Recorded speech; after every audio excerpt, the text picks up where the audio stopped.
So we got splashed on and everything. So, of course, it was really surprising. He said, "Where's Kevin Costner? Where's I said, "Son." I know. Okay. Kevin, this is the second time you've directed this actor, Kevin Costner. What are his strengths as an actor? That he knows when he's not good. Do you have to tell him that, or does he know? That he knows when he can do more, and he'll try things. On the other side, this is the second time you've worked with this director, Kevin Costner. What are his strengths as a filmmaker?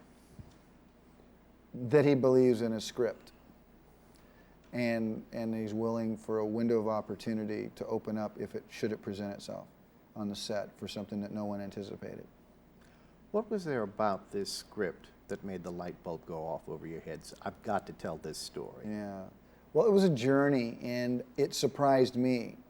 As I was reading it, I was being surprised by it, how it was unfolding, and then the sense of humor started to get to me, and then it started to get very touching. I mean, even just seeing a simple tooth reminded me that we can all be touched by something. Something that we think is a joke can suddenly touch us very quickly, and I love when my emotions can swing on a dime. You're not afraid to go after the big emotions, are you? No. I think those are the ones that matter the most and kind of ground us ultimately in our life, that we know that we can laugh. We know that we can cry. We know that both things work hand in hand. Now, this is a movie that, at heart, says a great deal about the need for a sense of community. Is that a major concern of yours?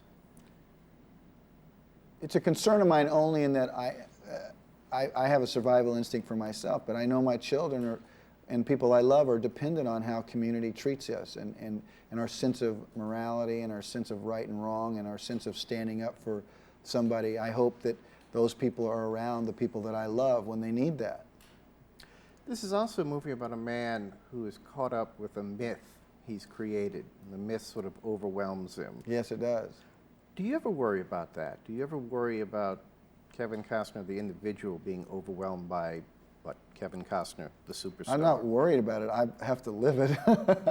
I get, people have a preconceived idea. I mean, it's a big shadow.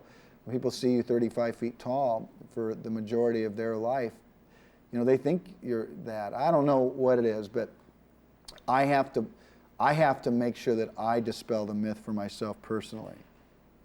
I can't be responsible for whatever other people think, but I have to make sure that I don't get caught up in that idea. What's been the most surprising thing for you about becoming famous? What were you not counting on? Privacy. The invasion of privacy is the biggest thing, and how prolific it's gotten. I always knew that people always would be interested, but I never knew people could make so much money off of it. Finally, this movie is opening on Christmas Day. Mm-hmm. Do you remember the best Christmas present you've ever gotten? I've been blessed in my life. I do remember my dad getting me a gun, though, a shotgun when I was 14 years old. And for some reason, that was something I wanted my whole life. Well, I think you'll get something else you want when this movie opens. Thank you. Thanks a lot. Thanks. Good to see you again. Interesting.